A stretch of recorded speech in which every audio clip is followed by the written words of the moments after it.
So growing up, was it hurling or rugby you preferred? Fuck. I'd say hurling initially. Rugby was more of a pastime, and in Burr, I'd say or hurling was everything. Like, yeah, at that stage, Burr seniors were winning All Ireland hurling titles. Um, I would have trained twice a day playing hurling. Yeah, with school and then the club. And if you're any good at club, you play like a year above your age. I was playing, I don't know, under 10s, under 12s. You were playing for the junior team in school, senior team in school, and then rugby was kind of just, I suppose, on the long finger. Um, I was asked this the other day in Borough Rugby Club. I was presenting medals, and we trained for an hour a week with rugby from Wednesday 7 till 8. My dad coached me, and like lads struggled to get to training, like all the lads, because they're like, oh, they're off hurling the whole time, and then Wednesday they could be farming or something, and I'd be like, fuck, getting frustrated then because the boys wouldn't be coming training, and I'd be putting everything into hurling like stuff. Then when I started kind of progressing, I suppose physically more so at Lanton, and I think my dad kind of realised that I had a bit of potential in rugby. I kind of liked it more and more and more. There was a few of us, obviously Shane Delahunt played with him underage. And there's another lad called Cottle Hogan, and the three of us were like, underage. You have three lads in the front row.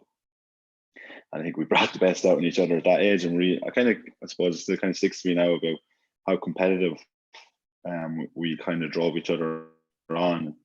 We won like Midland Leagues and Leinster Leagues and Leinster Cups all the way up along. And that competitive age made me have that feeling of winning things and want to drive on at rugby. And then I suppose on the flip side, then when I got to like 15, 16, I was in with the Midlands team and wasn't training as much for hurling, but playing a lot of things. And I think I lost 4 under 16 county finals in hurling in a row. And I was just like, kind of sick of this now at this stage. And the rugby was getting more professional, and I was going up and down to Dublin and stuff. And that's when it kind of turned when I was like 14 or 15. And I think that them in Leinster saw the potential in me, and they kind of nurtured me, and I suppose looked after me a lot. Not to say better, but it was a more professional setup obviously in rugby, and that's when I was just like, this is the pathway, and that. So it kind of turned. Like at the start it was always hurling, and then as I grew up, rugby, and I still love hurling and stuff and that. Like, but obviously won't be fit to lace some of the lads' boots now and stuff at the minute. But yeah, I always have a love for hurling, but it was always, I suppose, going to end up being rugby, and my dad kind of knew that as well, I'd say. Nice one. And so what was it when you were like 12, 13, 14, you started just getting a bit bigger, and then rugby started suiting you, and then you were like, I'm actually enjoying this, even though Yeah, there were boys not trained, or even though it wasn't like the setup you'd like, because hurling down in Offaly be like borderline professional, I'd say, it's huge.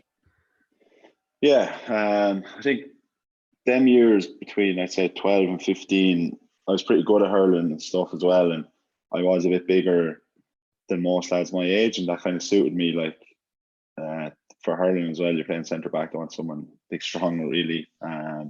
Then playing rugby, kind of, it was nearly professional under 15, 16, the setup and the treatment we got and stuff. So I kind of realised that the treatment in Offaly wasn't as good as it was in Leinster and stuff. And I presume that's changed a lot now, because I know a lot of like my friends have slipped through the radar in hurling and stuff like that. But now Offaly hurling is getting a little bit better. I think it's become more professional. But when I was growing up, that professional aspect probably wasn't there. And just like simple things I remember chatting to people about before, like just like rock up, you're waiting for training, and hurling, this wasn't like the gates wouldn't be open and you won't be allowed into dressing rooms and stuff like this. You're just like, Yeah. what's it? Where you go to rugby, like the gates open an hour before, lads are in there doing their own bit and stuff like that. And just that's where I hope, like, I haven't talked to anyone since in the hurling circles, but I hope that's where off you're catching up now. Like, it's just little things like that Yeah. make a huge difference. Like we talk about in Leinster, like just do the simple things well, and the big things will look after themselves. So. Yeah, 100%. And so is it then you started getting involved in like, well, Midlands teams, like under 15, 16, like you say, and then you saw that like oh, this is a bit of a pathway. Oh, I can do more than, yeah, we're winning with the club, but oh, there's something there. Yeah, yeah. So you go into a under 16 Midlands team, and I was the Midlands region. I think there's 5 regions. You play the Shane Horgan Cup, like so you play all the different regions, and we won the Shane Horgan Cup for the first time ever as a Midlands region, and that kind of, I don't know, I suppose kind of like put you up there on a bit of a pedestal in the club scene, like and stuff. And we had a good little team that got thrown together and stuff. And from that, then you get picked for a Leinster under 18 team. And I was lucky enough to get picked for this thing called TIP, Talent Identification Program, which meant I'd be up in Dublin 2 more extra sessions a week. I'd be in Terranure training on top of my 2 sessions training with the club. So I'd be up 4 days a week. So I remember I used to travel up and down from Offaly, stay some nights in Terranure. Leinster found this woman who just like literally houses us for a few nights, like, and she'd never be there. She'd be home the odd time. She'd cook a steak, or today it was just got by, like, and just trained all day and then just went home and slept. And this is like mad enough when I was 15, 16, going up to Dublin. And I just was like, got kind of a graph for Dublin and stuff. And then the professional aspect of rugby. And yeah, that kind of, I suppose, set the fire off within me. Like, Yeah. And so was that during the summers that you were going up training during the day, or is it during the school year or what? yeah, during the summer. And then school year, I think during my leaving cert, I used to go to Carlow on Monday night, which is the biggest pain ever. Tullamore over Tuesday, train with your club Wednesday, Tullamore again Thursday. You'd have Friday off, play the Saturday. Like, so that would be my week. So I remember doing like homework. My dad's, maybe 3 or 4 of us going to Carlow. Like, Carlow was awkward to get. It was all back roads. And my dad would go one day and someone else would go the next like week, and shared, like, and trying to be doing homework in the car and stuff like that. It was just, yeah, it was a nightmare going to Carlow, but had to be done, I suppose. Nice one. And so Leinster were putting on these like gym sessions or whatever. Was it gym or pitch or both? Or Both, yeah, gym and like yeah, skill session, yeah.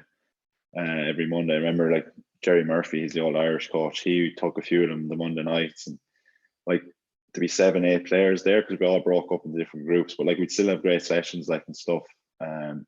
Which kind of opened my dad's eyes, I suppose, because he was coaching me in Burr at the time. Like, he'd always be like, "Oh, I'll go get a few drills or whatever." yeah, Like, no matter how many numbers they had in these Leinster sessions, it wasn't from people not turning up. It was just like smaller groups, and they also put on good sessions, and they feel beneficial for going for them, because I know, like, if you had a hurling session or a rugby session down in the club, and you're like, "Oh, geez, there's only 6 or 7 going to be there," they just run the shy out of us pretty much. But like, it was never none of that. Like, but it was always beneficial. Yeah. yeah, good stuff. And so yeah, you're plugging away there, and then Leinster under 18s youths. Was that the first time you kind of played in the Yeah, system? yeah. So played a year above my age with the youths, and Tom Daly was there. He was the year above me. Adam Byrne was my age. Owen Masterson was above me as well. So we had a good old team, and yeah, that was my first experience Leinster under 18s. Like, I was started as a number 8, and then playing 8 with the Midlands all up along in my club, and then we played a under 18 trial match in Naas. And like, you know, as a young lad, you think this is everything pretty much. And I Yeah, remember getting a dead leg in the first 10 minutes of the game, so I was distraught. I was like, "Oh, my professional rugby career is over." Like, that Jerry Murphy was telling me about came across the field, I walked across the half time to go into the change room, and threw his arm around me, and he was just like, "Do you ever think of going into the front row?" And I was just like, "No," shot it down straight away. I was just like, "No, it's not for me." Like, whatever. And he's like, just mull it over, like, think about it and stuff. And I suppose it's the best thing that ever happened to me when you look at the number 8s in the club now. Like, so, yeah, I went from there. Then that trial match got picked for a summer program, and then you play the Interpros in September, and then they pick an Irish under 18 spot after that. nice one. So when you're playing 8 all that time up until what your age, probably 17, and 17, yeah. you're playing 8 in that trial, and then when did you go into the front row? Was it for the youths that year or the following year? Yeah, so they kind of, suppose, flirted with the idea.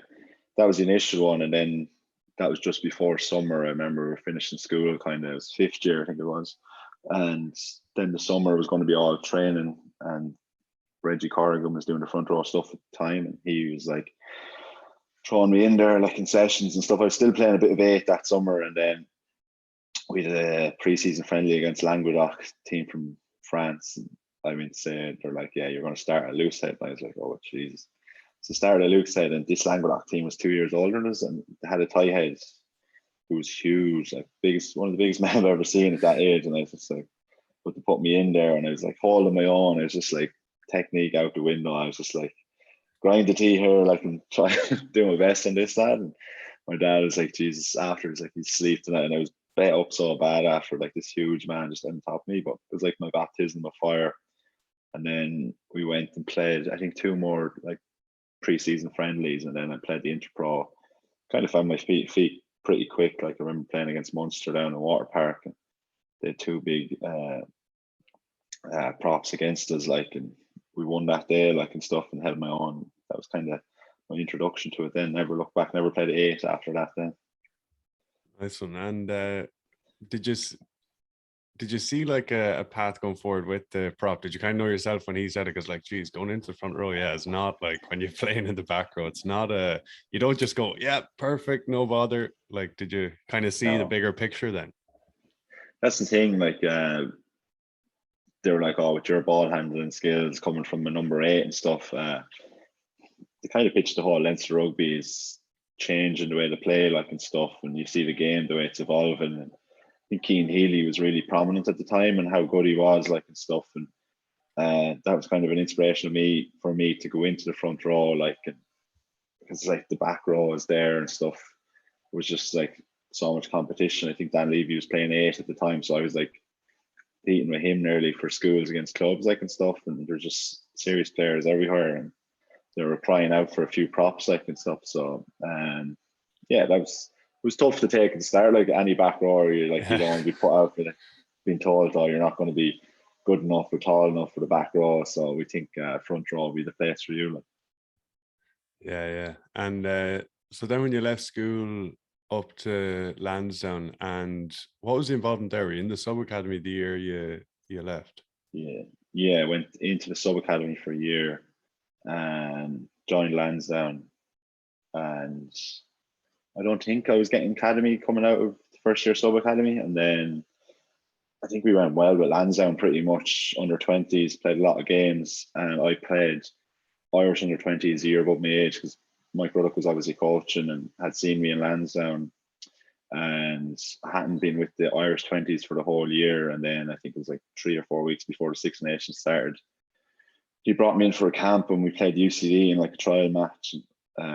Threw me in propping, and then lo and behold, I was on the bench for the first match against Wales over in Colwyn Bay, and who Brian Scott, who played at Munster, was playing and starting loose head, and he took him off at half time and brought me on. And yeah, that was my baptism of fire, playing 20s, and that kind of led to me getting Leinster Academy then my second year out of school. So I suppose it kind of just took off like all of a sudden. Yeah, they probably saw that try you scored in the All Ireland 20s final running from the halfway. They said, hey, we need this fella in. Yeah, exactly. Yeah, I was playing it on repeat, like just in front of them all. Yeah. Exactly.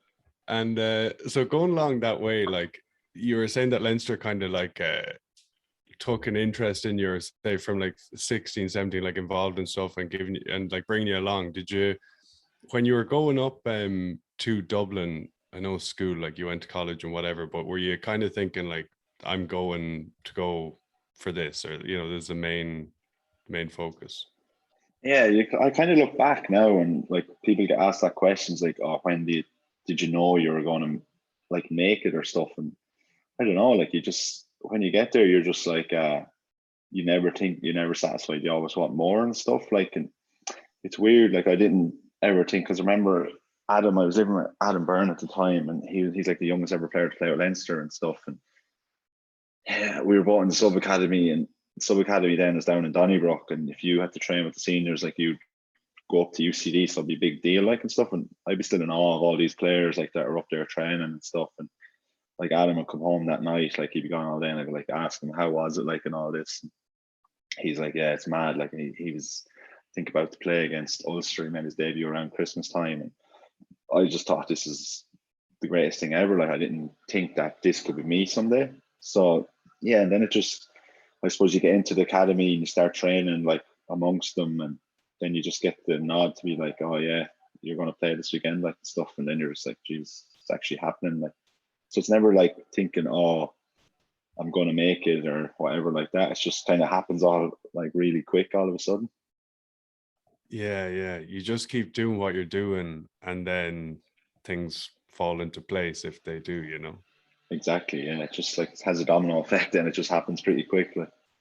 Yeah. And how did you find playing the 20s, like being brought in, like you're playing, say, Leinster youths, you're playing Lansdowne 20s, and then going in playing internationally, you're young at 20s in the front row, having been doing it for 18 months or if even. How did you find that? Yeah. That's the thing. Yeah. It was all of like baptism of fire, especially with propping. I was just like, Jesus. Yeah. But yeah, like you learn, I suppose, at 20s, it's not, you look at now, you think it's the be all and end all, but now you look back on it, you're like, Jesus, it was a great experience and you learn so much from it. But yeah, it's cropping on. I remember like these huge, big French and English props, and another lad from Wales, like, and it's a great old experience, like, but it was the whole thing, I suppose. I didn't get bogged down on the scrummaging aspect of it. And I always thought, look, I'm here a year young. It's a bonus, like so. To enjoy it. Our Six Nations was all right. Like we bet England in Athlone as the highlight of the first year, and we went to the World Cup. Then bet Australia, and we lost New Zealand by a try, and we barely missed out in the semi-final place. Like, but great experience. Like, and them 20s years, I remember, like, because the matches were in Athlone as well. And Jesus, I don't know, there's nearly 1,000 people over from Burr, like watching it, like, and stuff, which is pretty special. Like, and I suppose gave all them people something to remember as well, and a great lift. Yeah, nice. Yeah, I was that game was there. It was class when it was in Dubarry Park. Dubai, yeah, yeah, great atmosphere and stuff. Like, and they'd always stick out in my memory, like, and stuff. So yeah, it was class, I suppose, at the time. Like. Yeah. And so how was it then when you were getting, say, involved with the Leinster senior team? Like you were saying, you're talking to Adam, and then how did you find going into that? Because once again, like any of us growing up, they're all the idols. They're the best players in the world. A lot of them. That's it. Yeah, yeah. You look at like young lads coming into the academy now, like Jamie Osborne and stuff, like you know, Chris Cosgrove, young lads, and you'd say, oh, they're quiet, like they wouldn't talk to you and stuff. But then I remember when I was like 18, 19 going in, and you know, like Sean O'Brien, he's like Driscoll, like, and stuff, and you're just like, Jesus, I've watched these lads on telly for the last 10 years, like, pretty much. It's so daunting, like, but that's the kind of Leinster encourage, like, the older players to go down and help them younger players, like, just fit in seamlessly, like, and stuff. And you'd always be up to high dough about training and stuff and learning calls, like, and just getting your detail right and getting your phase plays right and stuff, like, and literally not making a mistake, like, just I remember Joe Smith, like, you saw say, "I'll fit in seamlessly," like, so that's the main thing, like, as a young lad. And then who was, I think, yeah, Matt O'Connor gave me my first cap then in 2014, I think it was. So yeah, I was grateful for that, like, and it was all a bit of a blur. I just remember the match vaguely, like, but yeah, never looked back since. Like. Yeah, it's interesting. We say that Joe Schmidt saying fit in seamlessly, because I think when you say how daunting as well, like I can only imagine, but it's probably like you want players to feel comfortable, but then I suppose he wants to make sure that you're on the ball, and that you have to have that level of kind of anxiousness that, like, I need to get this right. Yeah, yeah, exactly. Like, I think he does it so well in a way that, like, you witness him, like, I suppose, dog someone else or bark someone else, and you're just like, fuck, I don't want that to be me. But like, he knows his audience, and he knows who he's going through, like, and keep on their toes, like. But I suppose if you were a young lad and you didn't get your detail right, he would go through you as well, like, so. But yeah, no, it was kind of. I only trained under Joe now a few times in my first year and stuff, and then Matt O'Connor was the head coach. Joe had gone to Ireland, so Matt O'Connor gave me my first cap. But Matty was a different character than Joe, like, so. I suppose the lads said, like, it wasn't as daunting training under Matty, but it was still pretty daunting for myself and the young lads, like playing with players of such caliber, like that kind of were so good for Leinster over the years. How long did it take you to feel comfortable and like walk into training there the way you would walk into training at Lansdowne or Burr when you were a young lad? Yeah, I suppose I was lucky. My first year I played a good bit. Second year, then I started playing European rugby, and Leinster were very good to me in terms of like moving me, bumping me up to a development contract. I think I was only in the academy for a year and a half, pretty much, and you get moved up to the senior change room and stuff like, and then you make relationships as well with like senior players, and they kind of see like the true you, like, and you feel like you want to be involved in the crack and the slagging, like, and once you settle in and you get to know the senior players, like you feel more part of the group, like, and stuff. And as a young lad, I'd say it's so tough, like, because I see the young lads now, they're kind of in their own little group, like, and stuff, and that, and like senior players try to involve them in everything as possible, like, and I felt the more I was like wanted and needed, that's when I felt like I fitted in more, like, and I loved having the crack with the senior players, and even if they invited you on the piss, like, and stuff, like, because you get invited. I see with the Leinster ball and stuff, only a certain amount of academy players get invited, and more get invited to like piss ups and stuff, like, and once you're involved in them, you feel part of the senior squad, and you kind of feel you can express yourself more, and that as a person, like. Yeah, good stuff. And do Leinster, like even now, like you're older, I know you're going, but do they make a point of like talking about that kind of stuff to like help the younger lads? Because I suppose, probably 10, 15 years ago, it would have been like your young lads over here, senior players here, earn your Yeah, stripes kind of stuff, don't talk, that kind of mentality might have yeah, been in back in the day, but do they make a point of telling you to include everyone and be good and that sort of stuff? yeah. They like, it's kind of one of our values is to be humble. Like, if you've 7 ton or 270 caps, or some lads having any caps in the academy, like, and you treat everyone the same. Like, everyone um, has a part to play, like, in the Leinster setup. Like, I think 60 players have played for Leinster this year. Like, so, yeah. So like, they make a kind of conscious effort of being everyone is kind of just a normal player, like, and stuff, and to try to treat each other the same with respect, like, and I suppose we like you handshake everyone when you go in the morning, no matter who it was, and talk to them, like, and stuff. And I see it now, like, and try and involve, like, you get great crack out of the younger players, like, because Yeah. like they have stories for. I remember when I was younger growing up, and like there was 6 of us living in the house, like, the boys would love hearing stories, like, and just the crack, like the older lads would have a wife and 3 or 4 children and stuff. They'd be just like, they live a boring life, like, so they're just love a bit of crack, like, and stuff. And now we're the same, like, we'd be always kind of slagging the younger lads and try and make them feel awkward, but I think that's a good thing, like the slagging and making them feel awkward, like, and makes them feel part of the group. 100%, yeah. And then the other young lads can slag that other fella as well. And then everyone, it involves everyone. Yeah, 100%. Yeah, exactly. There's a knock-on effect, like, yeah. Yeah. And when you mentioned their values being humble, do you talk about like are there a few values that you live out and like what that I suppose says no one's bigger than the team, but are there a few like that kind of core things that everyone? Yeah. In Leinster, like, there's 3 core values: humble, brothers, and relentless. Like, it's like brothers, yourself, like, you treat your brother like, treat everyone like your brother, like, and your family pretty much, like, on and off the field and stuff. Humble is, I think humble was brought in like when Leinster had this like arrogance kind of perception of them and stuff, like it. Yeah, we've just like little values around that kind of like humble piece, like, as I said, shaking everyone's hand, like, and stuff, and always like engaging with fans pre and post match. Like, no one's too big to like jump out of the change room and run off and not sign autographs and take photos and stuff.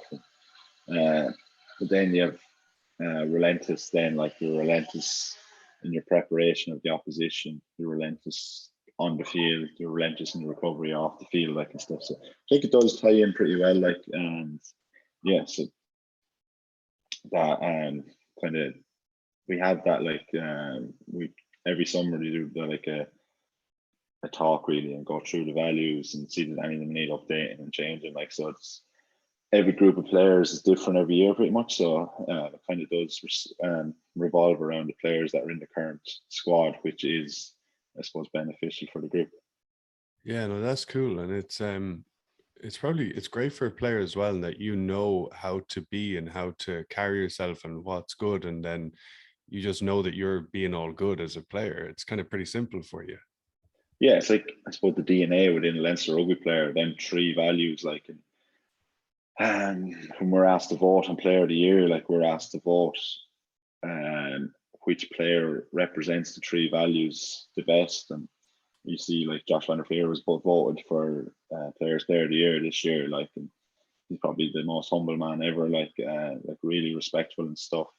He's like relentless in his preparation, like incredible the amount of work he does off the pitch, like, and stuff. And then, like, the brothers aspect, like, you see, like, he's has a time for everyone, no matter like staff or anything in the squad. Like, he treats everyone the same, like, and will always have the time to talk to whoever it is within the squad, like if they're management or a player. Like, so he, I suppose, represents them values the best out of our squad. Yeah, that's good. And the handshake one, I think, is really good as well. So is that just something that, how long has that been in? Joe Smith brought it in, yeah, in 2000, whenever he came, 8, 9 was it? I think, or Okay. that. Yeah, it was just everyone goes out of their way to like get around and shake hands with everyone within the squad. Like, I think it does give a little bit of a boost, like a morale boost, to like say hello to everyone. Like, you come in there, you can keep your head down, not say hello to anyone in the morning, like, and you'd be like, Jesus, what's up that lad's arse or whatever. Like, so it does, like, it just gives everybody a bit of a boost. Like, it's someone that say, oh, such and such is a bit down today, like, you go give him a good handshake and give him a bit of energy, like, and stuff. But then it goes again, as I said earlier, like, if you're the most caps or the captain of the squad and you're talking, you'd still shake hands with, like, the lad with 0 caps who's still grinding away every morning in the gym at 7, like, and stuff. So it does kind of, it levels out everyone as well, and it does give good energy to the place as well. Yeah, no, 100%. And yeah, it's brilliant because even like newer players coming in, when you have a rule like that, it means that they're going to get, shake the hand, and, everyone's Yeah, going to be around them every session. And even also, like you said, then if someone's down or whatever, it's good because if yeah, you don't, like, having a rule, quote unquote, like that is great. Because if you don't have, like, it's not to say you're a bad person if you go in and just sit, just chill in a corner if you for yeah, the or whatever before. But yeah, it's good. yeah. Like, even if we have, like, outside, like just said, uh, there's like a few other coaches. Like, I know Michael Fenley was in. He's obviously off the hurling coach now, and like the Dublin GAA lads are in, and we get like completely random coaches come in like throughout the season and stuff. And I think they nearly get blown away. It's like, why is everyone coming up and shaking our hands, like, and stuff, and like stuff like that. Because they'd remember Leinster Rugby being, like, I suppose, real friendly and kind of going out of their way to say hello to you, like, and stuff.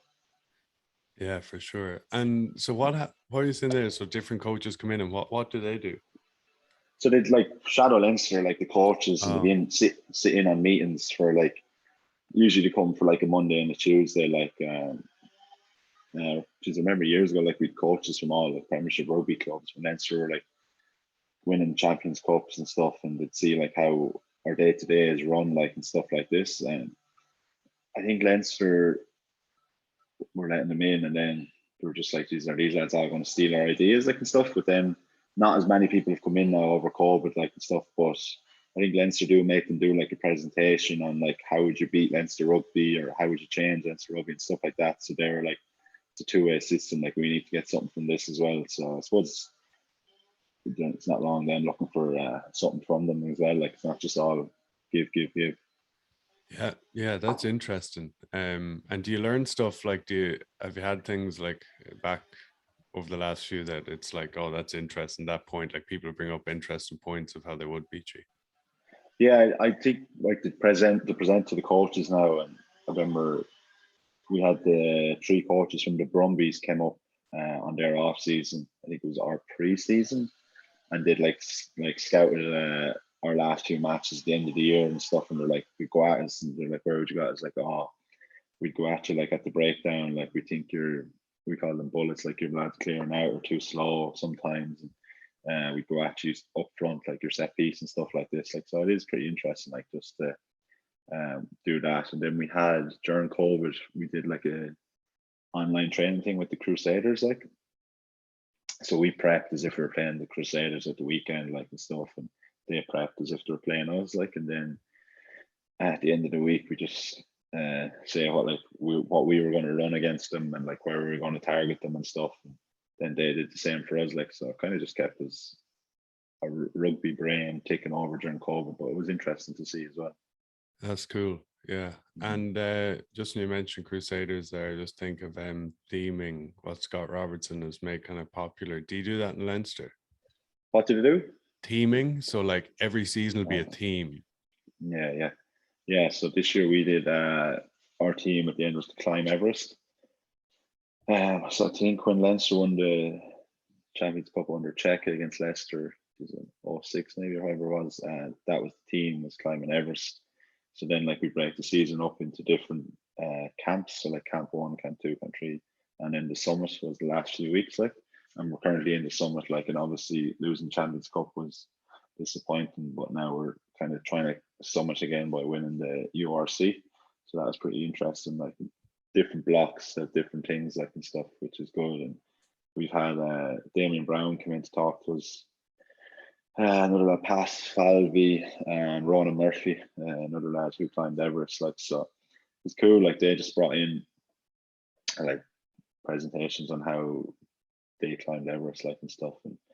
And Damien Brown, obviously, he failed the summit and stuff. But it was still interesting, like to see his path up along it, like COVID, like kind of destroyed his voyage, like and stuff. But yeah, it was class to see like that. And it's just like how mad they are to do that, like. Oh yeah, I love him, Damien Brown. He's a legend. Yeah, he's a good man, or he's completely mad, like, but he's good. Yeah. Good cracker, Oh, he's unreal. Yeah. And so how would you bring in then like different blocks of the season? So I know the way your kind of setup is it could be like 6 games, then an international window, 2 weeks off. So is it like different kind of 6-8 weeks blocks are different parts of your climb? And do the coaches do much around like revisiting the Everest kind of weekly, or tying things in like this block of games is this part of our climb and that kind of stuff? Yeah, little things like that, like just try and have the Everest like correlation the whole time, like and stuff. Like we're in just like camp 1 now, like and stuff, and this is like lays the foundations for the summit later on in the year, like and stuff like that. And like when we go into Leinster, there's a big TV screen and it just tells us about what camp we're in now, like and stuff, and the different things of it, like, and it goes through like the fixtures and stuff and stuff like that. And then like I think it was camp 4 was like notoriously known for being like one of the dangerous parts of the climbs. Like, and we were obviously 2 weeks in South Africa, and then it was like a week off, and then a week to play Leicester, and like there was all like disruptions and stuff, and that was kind of ingrained in us. Like, we can't slip up now in camp 4, like, because we need to push on now, and then we'll be set up for the summit. Like, the stuff like little things like that, like, and it's just a cool correlation to climb Everest, like, pretty much. Yeah, 100%. And with, say, the squad being so big, like you said, 60 players there playing or whatever, and like, do you know, or do you get told like you're playing this is your game? Because I just remember reading Alex Ferguson's book, and he said that he used to manage the squad and being like, everyone doesn't play every game, and it's like, oh, this is your game, so then you can focus on that, versus every week are you kind of like, will I be in the team, will I not be in the team, or how do they manage that? Like, yeah, it's like, I think as you get older, they give you more like a heads up, being like, oh, you're not in this week, be ready for next week, and stuff like that. You get a fair idea though, like the big matches, you're like who they're going to play, like, and it's very rarely there's a curveball there, and so you're like, oh, just say there's 2 matches now, and then 2 Champions Cup matches. You're like, right, you're playing this week.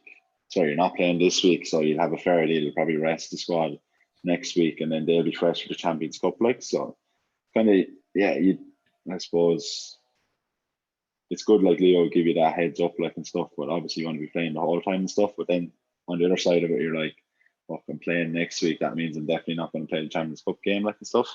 So it is kind of disheartening sometimes. It's good to get the heads up, but sometimes it's disheartening. All right, yeah, but to get the opportunity to play at all is good. Like, yeah. Yeah. How do you process or deal with kind of setbacks and things like that? Yeah, like I suppose it's as like there's 60 of us there playing this year. It's hard for like we think bad of person and blind and a Leo for dropping you whatever, and then but like he's dealing with like 60, only like 23 lads can get a match day squad like and stuff. But yeah, like it's been interesting. Usually for me, like you just go out and train hard, like and I like to get back and play with lads, and I just like to be playing rugby and stuff. But this year has been different. Like it's been kind of up and down. Like because I'm obviously leaving, and they're just like I feel they don't have to play me like pretty much like stuff. So I was just like I can't get too disappointed in myself. Like just go out and try and enjoy training, enjoy the lads' company for the last few weeks. Pretty much like I knew I won't be involved much playing the last few weeks like and stuff. And played that match against Munster, which we won, which is obviously unreal. Like stuff like that. It's been different this year, but some like years ago, I used to take setbacks pretty hard, like and stuff, and you'd be just like, literally, I want to leave pretty much when you weren't playing like stuff, and it felt like you were getting dropped for unfair reasons and stuff like that. But yeah, you kind of learn to deal with it, and I think that's kind of the competitive edge within myself, and I suppose every other rugby player is like you don't deal with setback well immediately, but you have to be a professional, like suck it up, get back, knuckle down, train hard that day, and prepare the team as best as possible. And then if the team is successful, you get more opportunities later down the line because they're winning and get further in competitions like and stuff. So Yeah. And when you say they're like in the past, like thinking of leaving or whatever, but you just kept knuckling down just because that's you wanted to when you say 23, 4, you just wanted to make a fist of it and just wanted to keep pushing. yeah. You get a taste of them like big days like and stuff. And Leinster will always be competing in Champions Cup finals and stuff, and you want to be playing them big matches like and stuff, and you're just like you get extra motivated like when you see them matches and the big matches and how special it is for the players that play them ones like and stuff. And yeah, so like that does motivate you. That does help the heartache of like not being picked like and stuff. But then obviously this year I'm just like well, I'm gonna have to look after number one eventually, like and that's why I decided obviously to move to Connacht and hopefully get more game time. And I think as a front five player or any forward really you need to be playing the whole time, like to have that kind of readiness like and stuff like so that's why I said eventually I like bit the bullet and was like time for change really. Yeah, nice one. Congrats on the move to Connacht. Yeah. And Cheers. so how did that come about or why? Like when did you start thinking or when did that kind of thought come about and the move come about? Yeah, so I knew like I was I'm currently on a 2 year deal in Leinster, like my 2 years, second year is about to run up.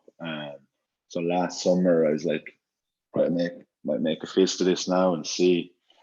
And like at the start of the year, like I wasn't getting kind of picked and stuff, and I was like, Jesus Christ, is this going to be another one of those years? And then at Christmas, like Leo kind of gave me a heads up to that they weren't going to like shoot me down if I was going looking at other clubs like and stuff. So yeah, I was chatting a few Premiership clubs at the time, and actually wasn't really chatting Connacht at the time, and I kind of was nearly set on going to a team in England, and then I don't know however word got back that I nearly signed with a team for in England, and um, I don't know, I just kind of got onto my agent then, and I was like, yeah, I'd love to stay in Ireland. Like I still want to play for Ireland. It's obviously a long term goal of mine, and I think my mother was most happy of all. Like she's a Galway woman at heart, so and I'd be closer to home instead of her traveling over the Irish Channel, like and that. So yeah, no, that popped up, and obviously I have a lot of friends down there, like and stuff, and it was probably made the most sense of the move. So yeah,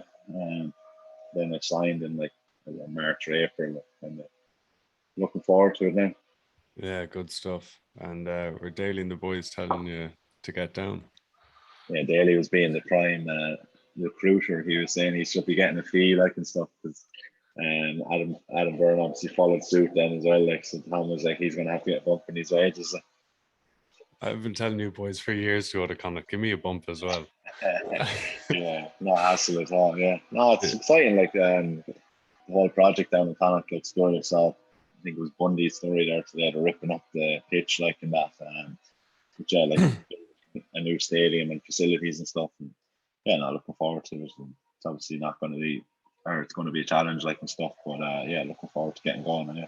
Yeah, 100%. No, it's class what they're doing down there, and those, yeah, the plans for new stadium look sick. I don't know Yeah, when it's planned. Is it what, 80 a yeah, year or 18 months? I don't know. yeah. They're starting the pitch, and I think the pitch should be done pretty quick. But then the facility is going to take a year and a half. Like, so, All right. yeah, it should be. Yeah, and how was getting into the Ireland squad last summer? How'd you Yeah, it was find a that? great experience. Like, obviously getting names and stuff like was class. Like getting everyone like wishing you well, like, and all that. And then obviously not the players. Like, fuck, I feel like such an idiot pretty much. Like, but no, it was a great experience. Like, learned a lot over 2 or 3 weeks, like, and stuff. Especially with like Paul O'Connell, like, with class. Like, just hearing some of his, like, his deep attention to detail on everything, like, and stuff, like, around the park, and then even through line out work and stuff like that. But yeah, no, it was good to like get in and experience it, like, and stuff, and just how to see it works, how the working week works, and stuff like that. And you get treated really well in Curtin House's class, and the whole high performance centre is unbelievable as well. Like, so hopefully that bodes well for the future. Like that, obviously I've been there in there before. Like, I know the run of the players kind of like in that. So hopefully get to go back in there whenever. Yeah, yeah. What was some of the detail that Paul O'Connell was saying? Like, what were some things that you picked up? Just like in line out, like um, his attention to detail on like line out lifters and the tightness of like coming down and stuff. Like, I don't even know some of the sayings he had, like, is really mad, like good country sayings, like, and stuff. But good like that, and then around his breakdown work and stuff, like. But yeah, he was just class. It was just great to have a good, different kind of viewpoint on stuff, like. Yeah, I remember one line out when I was playing Connacht Eagles as a kid, and some second row said, "Get your hands off your knees. Never put your hands on your knees." And I'm like, "Yeah, okay." And then you Yeah, never I do it know. again. But I know. it's mad those little things, isn't it? How much they help Yeah, and how much better they make you. yeah. To just stick with you, like little things like that, like, yeah, he was class. Though it's like I was grew up like seeing how good of a player he was, like, and stuff, and then to see have him train and those, like, and that was class. Yeah. And do you find those like focusing on those kind of small things help? Because just in a match there's a million and one things you could be doing or concentrating on or thinking about or whatever, but when you're talking there, just your lift and the tightness bringing them down, is that kind of how you do you play the game that kind of way, like just thinking like, this is my job here, I'm at a line out, this is what I got to do? Yeah, like it's tough in the moment. Like if you're carrying a ball, you're not thinking, Yeah, right, I need inside foot, like, and all this. But like, just say we get a line out call, and I'm like, right, I'm front lifter on this one, and I'm going to move on the one call in here, big step, and I'm going to pull them down. This is where I'm going to end up, like, and it's kind of like positive imagery. I think it's good for set piece, like scrum wise as well. I'll have done my detail on the opposition prop during the week, like if he takes this angle, if he binds here, like, and stuff, how I counteract that. And same with line out, like, and stuff, and line out D as well, like specific like seams you're going to hit, like, and where you're going to hit in the line out D, like. And I think around the pitch it's tough, like it is more if the opposition does such and such, if he's going to carry the ball, he's going to step back in off his left side, he always does it, like, and stuff, and that, like that. But sometimes you just, yeah, you get flustered in the moment and you just like go back to what you always do, like, and stuff, and carry, like, and especially specifically around carry. And I know front row forward uh, are asked to carry a lot, like, and I suppose the detail goes out the window and you just try to run over someone. yeah, yeah. Yeah, so Yeah, 100%. And you mentioned there going back playing with Lansdowne. I saw that like even in the last couple of years, like seeing you on team sheets and stuff. Like, did you just kind of suss that you're better when you're playing rugby? Because I know another kind of other side of it is people like resting their bodies and this kind of stuff. But were you just like I need to be playing rugby? Yeah, you need to be. I just think rugby players should be playing rugby. Like I they're agree. not like gym, whatever. Like Yeah. see, like if you few lads like when I played that Munster match, I hadn't played in like 6 weeks, and I knew myself I was rusty, like and stuff. Ah, And it's horrible, like that feeling. You're like, fuck, I should have done something in between, like and stuff. And I know at the time, some of them Lansdowne matches, I felt it was tough to motivate myself against for them. Like, with Lansdowne were top of the league, we were playing Ballynahinch or someone, and I was just like, Ballynahinch was bottom of the league. Like, no disrespect to them, but like I knew we were going to do a job on them. And then we started like running in yeah. tries, and I was like, I try motivate myself for 30, 40 minutes of it, like, and get something from it. But it is tough all the same. Like, you want to be playing the big matches, but then I suppose it does benefit you, like that match sharpness and even the contact sharpness. Like, I remember going back playing first match of the season last season against Harlequins. And I hadn't got much of a preseason because I was in Ireland and we were just brought back and a few injuries I had to play, like, and stuff. And I went into the match, I don't know when the last time I made a tackle was. And you just try like grab people in and stuff, and you're just like, oh, fuck, I need to get back practicing that, like, and stuff. And contact wise, like carry and tackle, and you just need to be doing it. Like, you can do as many drills as you want, but unless you're doing things live, it's the only way it'll stand to you. 100%. I couldn't agree more. But it's good to get your perspective. But like, yeah, everyone knows even when you go back playing after after a summer off or whatever, it's like, geez, you don't know what you're at, or you're Yeah, like, you don't know yeah. what you're doing. I think backs can get away with it. Like, they're freaks, like nimble. Like, I see Jordan Larmour there came back against Munster, like hadn't played in so long and just so good. Like, just such a freak athlete. Like, and I know Johnny, like Johnny's Johnny. Johnny just so good no matter like how long he's been out, he'll still control the game, like, and stuff. But I think for like forwards especially, you just need that like constant, like someone like dragging you down, someone lying on top of you, getting up, running into things, keep going, like, and stuff. And that's why I feel like, I suppose, forwards like should be playing the whole time, and don't see why they shouldn't be, like. 100%. Even yeah, as you're young, getting older as well, you know yourself, like you're just playing all. You need to be playing all the time, and it's so much better doing your contact work in a match on a Saturday versus doing it Yeah, on a Thursday or something. yeah. Because then, like, of a Thursday, you're just like, I don't want to go full on into this because I No, know if I pick a little niggle up here now, I'll be like, fuck, I'll be carried into the match Saturday. Whereas, like, you're throwing everything into that match on Saturday because, like, you mightn't get to play next Saturday, like, and stuff. So, in training, you obviously, that's when you get hurt as well, and you're not going 100%, like. yeah, and it's hard. You kind of, I don't know about you or anyone else, but you kind of flick a switch when it comes to a match as well, don't you? You're a different person, or Mm, it's nearly impossible to go on full noise yeah. at a Yeah, you training can't session.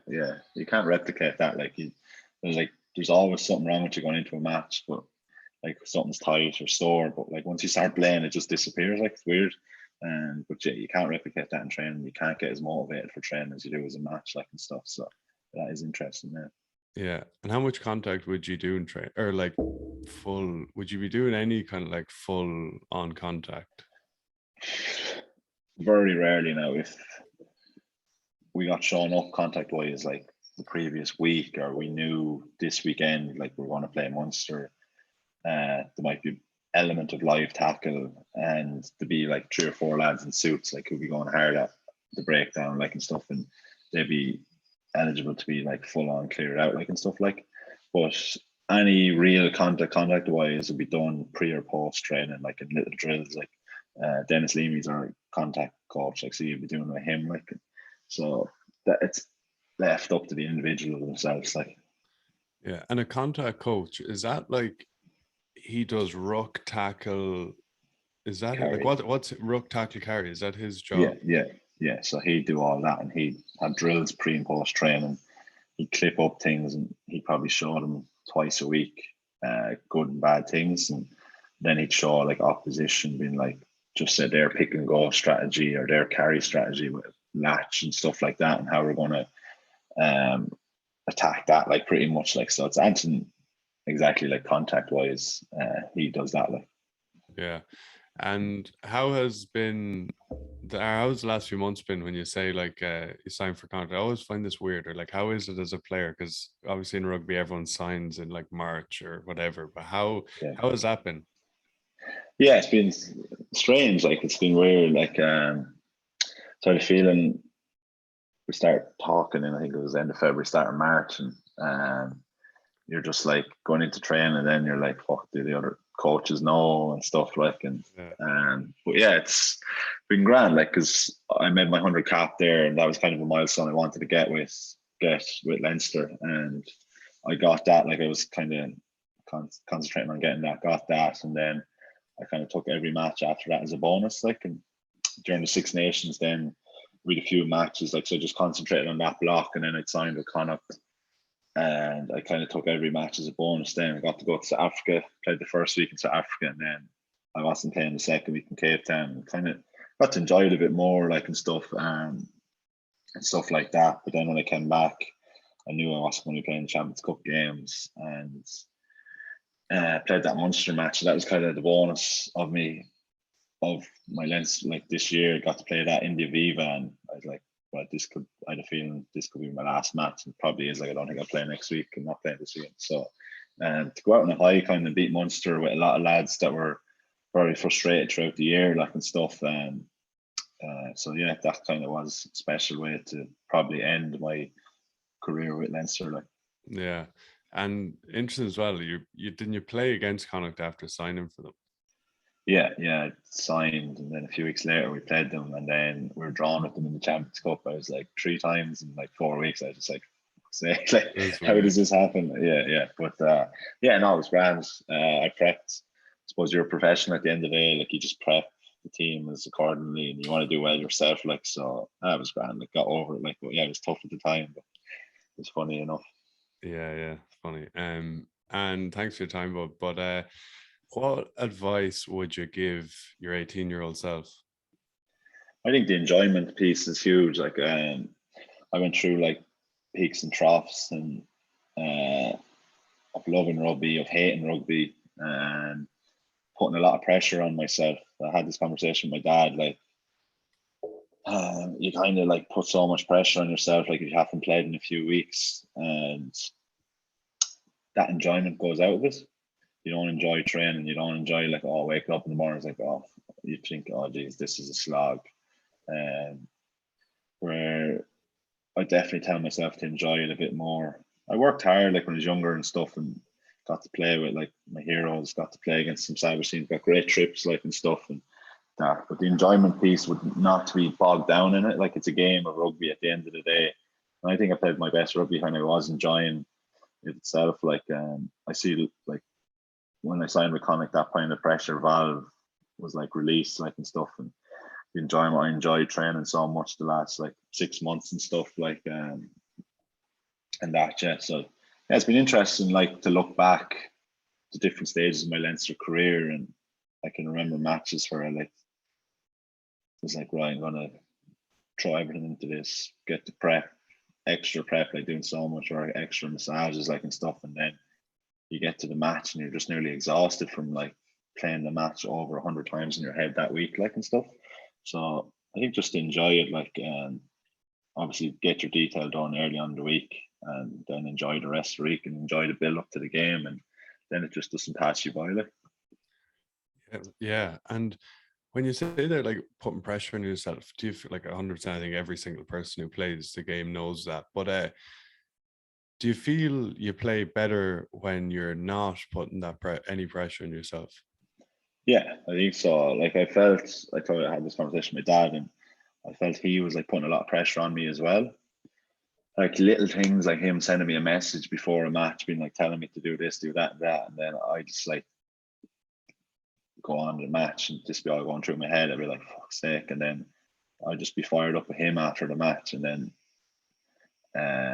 recently, like, his texts have changed from all that to just like enjoy and stuff like this, like, and just little things like that, make such a difference, like, and not compounding. Like, you see, like, in Leinster's mad, you get a chance once every 6 weeks, and you're just like, right, I need to play my best game of my life here and stuff. But And I was enjoying my matches the most when I was like, just not that I didn't care, but just more kind of relaxed and enjoyed it, like not getting built up about it. Yeah, it's so interesting. I even just like hearing that as a coach as well, like what you say to players, like say your dad there, whatever, and best intentions, same way with a coach, best intentions, like look out for this, look out for this, look out for this. But like once again, I know flip it as a player, like when you're being told, when you're just having this information in your head, it just throws you. Yeah. I think it's good early on in the week to get all your detail across. Yeah. And like I started dividing the week, and by Wednesday evening, certainly by Thursday evening, to like have all that boxed off, and then like on a Friday or Saturday morning, write down a few little notes, a few key pointers, and then just shut that. Like, and you feel like if it's that important to be said right before the match, it should have been said earlier on in the week, like, and all the things that are really important you'll remember without being told about them, like. Yeah, and you've been playing rugby for 15, 20 years, like how to do pretty much everything. And Yeah, the game hasn't changed that much, like. yeah, and like you Yeah, say, it's funny with coaches or different people who'd be talking to you. It's a failing on their part if they're telling you something before the day of a game, like yeah, exactly. Yeah. It's something that, like, now and again, they're not an odd thing. Obviously, needs to be said like that, but yeah, like going over about something like the day, like that few hours before the match or whatever, like. But no, it is interesting. I suppose everyone is different, like, and stuff, and I suppose you G up different people differently in that, like, as well. So Yeah. And what would have been some of the times that you've been hating rugby or just not enjoying it? uh, what was it? I remember Champions Cup match we played Treviso, and was it the World after the World Cup? Yeah, in Japan, the lads had all come back, and I was playing really well and stuff. And then there was a match. So yeah, we played. Who was it now? Someone we played someone. Then the following week we're playing Connacht, and I was rested that week because I played all when the World Cup lads were away. So they're like, right, we're giving these lads one match, go up to speed, and it was Connacht away, and then it was Treviso and Champions Cup the following week, and I got the nod for Treviso, and it's like, right, this is my time to shine now. Play well in Champions Cup match, like you're pushing on for like playing for Ireland and stuff, like, and just heaped so much pressure on me. I think Keane Healy started the game and I was on the bench, and then came on, and like the game just passed me by, like, and made one mistake, and then it was just like, fuck, I'm after making that mistake, kept thinking about it. Um, Made another mistake like in that, and then I didn't get picked for like 2 months after that, and I was just like, fuck's sake, like, it's cutthroat like that, and you're just like, I wish I didn't put so much effort, not effort, more like, I don't know, just that mindset into it. You're just like, fuck's sake, I wish I just enjoyed it more and took it like more as I can. Yeah, 100%. And it's I think kind of what you're saying, what we're both saying is when you just let go of everything, like you say on a Thursday or Wednesday, Thursday, that you kind of have in your head a timeline or a time when during the week it's like you stop kind of thinking about it so much. And Yeah, then just like going into a game, just letting go of everything. Like yeah, letting yeah, yeah, I'll make a mistake, I'll do so whatever, just and like once again going back to like playing the way you were as a young lad, just enjoying it, having the crack. And that's yeah, actually when you play your best. We kind of think that when when you're thinking about a million things, you won't forget anything or this or that, yeah. but you'd be riddled with anxiety. Exactly. Yeah. Everyone makes mistakes. Well, like, that's my dad always said that, and he's like, "Oh, just go around, play like you used to play as a young lad, running around with the ball, like, don't mind all these like mad structures that are going on and stuff. Like, you're Yeah. best when you're just playing like off the cuff, nearly, like." So that Yeah. kind of all stuck with me. Yeah. And last one, what has been the most difficult step up, or what has been the time where like you go from say Burr to now here Ireland camp? What has been a time where you stepped up in level and you're like, geez, this is tough? Um, I think when we were younger, I was in, like, we were training with the 20s, and we got brought into Irish training against the Irish seniors. Like, I remember Joe Smith trained the Irish seniors, and them sessions were like just like so quick, like, and stuff. And I was like, geez, I don't think I could ever last at this level. But then, like, you play with Leinster and you get more accustomed to that level. Obviously, I didn't get to play in them summer internationals last summer, they're against Japan and America, who wouldn't be as tough like and stuff. But the lads say like the big Champions Cup games and the Irish internationals are the huge step ups. Like, and I've played a few of them Champions Cup games, and they're always like a notch above, like against the French teams, like and stuff. And I think Leinster, like I suppose, struggled against them huge, like big French teams, like and stuff, which has been an undoing. Obviously, in Champions Cup just gone, like and stuff, which has been frustrating. But like I played that Clermont semi final we lost over in Lyon, and yeah, that was kind of an eye opener of how high of a level rugby could get up to. Mm. Yeah, good stuff. Well, hey, bud, thanks man for your time. Been unreal chatting. Congrats on brilliant career so far, the 100 caps and the move out west. Looking forward to seeing you in green. I'll see you down in the sports ground, sure. Yeah, for sure. For now, point after a match.